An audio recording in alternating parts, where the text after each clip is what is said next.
We talked about this a little bit yesterday, but I want to dig into it more because the story is growing. Donald Trump is threatening and now promising to potentially humiliate himself by releasing his upcoming 60 Minutes interview early. And he seems to be sort of like a runaway train that at this point nobody can get under control. Yesterday, I explained that Donald Trump on Tuesday filmed a 60 Minutes interview for this Sunday. He was interviewed by correspondent Lesley Stahl. We learned moments after it all happened that Donald Trump ended the interview early. He abruptly left and he didn't come back. And then he almost immediately tweeted a 6-second video of Lesley Stahl at the White House without her mask on, which is really weird behavior for a president who's supposed to be an adult. Well, then Trump threatened to release the 60 Minutes interview before it would air on 60 Minutes, as if it would be some kind of punishment to them, tweeting, quote, "I am pleased to inform you that for the sake of accuracy in reporting, I am considering posting my interview with Lesley Stahl of 60 Minutes prior to airtime. This will be done so that everybody can get a glimpse of what a fake and biased interview is all about. Everyone should compare this terrible electoral intrusion with the recent interviews of Sleepy Joe Biden." Now, it didn't make any sense then. It still doesn't. But since then, it's gotten even funnier with Donald Trump tweeting pictures of himself sitting for the interview, I guess meant to make him look strong. But then hilariously, he tweeted out pictures of his press secretary, Kayleigh McEnany, handing Lesley Stahl a book of Donald Trump's accomplishments on healthcare. And it's one of these obvious props. It's like a gigantic oversized book with thousands of pages. But when you zoom in on the pages, they look like they're blank. Like it's not even just a prop in theory where it's just filled with like executive orders and random stuff. It actually seems to be merely a prop with blank pages with no content whatsoever. And Trump thinks that that makes him look good enough that he's tweeting it out and drawing attention to it. Well, it's even worse than that. Bess Levin wrote a great article in Vanity Fair, which explains that Donald Trump spent the entire afternoon on Tuesday after the interview brainstorming with aides how to go after Lesley Stahl. It's not exactly clear what he came up with. But by Wednesday morning, Donald Trump's chief of staff, Mark Meadows, was on Fox Business Network complaining about Lesley Stahl. Take a look at this. Well, he didn't walk out. I mean, the characterization of that, he spent over 45 minutes with Lesley Stahl. I've looked at every single minute of the interview and then some. We have tape of every single minute. Listen, when you have a 60 Minutes reporter, they should be a reporter, not an opinion journalist. And she came across more like an opinion journalist than a real reporter. Journalism should have standards, and we need to get to the bottom of it. So I think the American people will be able to see it. Sort of strange to hear a Trump administration official talking about standards not being adhered to. But Donald Trump really may be on the verge of a self-humiliation here. He again today talked about how he is planning to release, I guess they must have their own recording of the interview to prove something.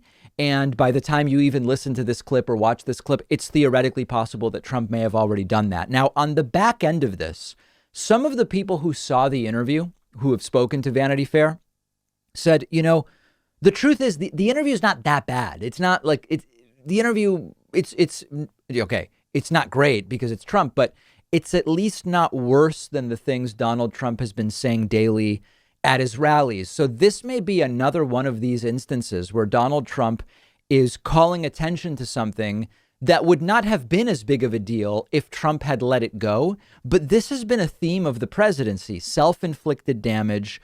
A huge part of the entire Russia fiasco was Trump's self-inflicted damage through tweeting and other unnecessary things. And you could even, I don't know, but even what led to Trump's impeachment, which was the Ukraine fiasco, some aspects relate to optional things Trump said and things Trump tweeted and things that Donald Trump did, which at least circumstantially might not have created an environment in which Donald Trump ends up getting impeached. Maybe not, maybe so. But the point is the self-inflicted damage is never ending, truly never ending with this guy.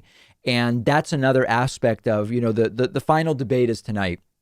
And for those who hear this after the debate, you'll already know the outcome, of course. But between the Barack Obama-Joe Biden rally yesterday, during which Trump started tweeting conspiracy theories about Barack Obama from Breitbart, with the 60 Minutes stuff that's going on, with Donald Trump's recent sort of, I don't know if I want to call it desperation. He's not despondent, but he seems to, at least in the back of his mind, recognize that there's a chance that he gets completely embarrassed in 12 days or however long we have left until the election.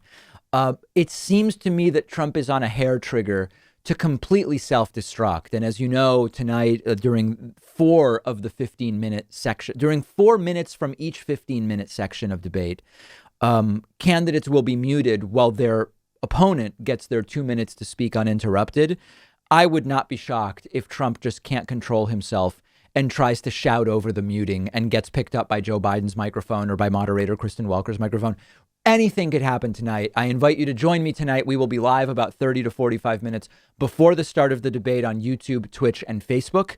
The debate is at 9 p.m. Eastern. I will start 30 to 45 minutes before that. One of our sponsors today is Hydrant, and they're giving my audience 25% off your first order. Hydrant has been great for me. It's this delicious electrolyte powder made with real fruit juice. You mix it into water for great tasting rehydration with low sugar, packed with electrolytes, but way more cost effective than those high sugar sports drinks. Comes in flavors like lime, fruit punch, orange mango. They have no sugar varieties, which come in lemonade and pink grapefruit. They also have a new product line called Immunity, which adds vitamins B, C, and D. And they have a version with caffeine if you're looking for that type of boost. Staying hydrated helps my focus and keeps my energy up. And Hydrant has been a great way for me to do that as part of my daily routine. They have a full refund guarantee if you're not satisfied, and you'll get 25% off your first order when you go to drinkhydrant.com/Pacman, or just enter the code Pacman at checkout. I've put the link right underneath this video.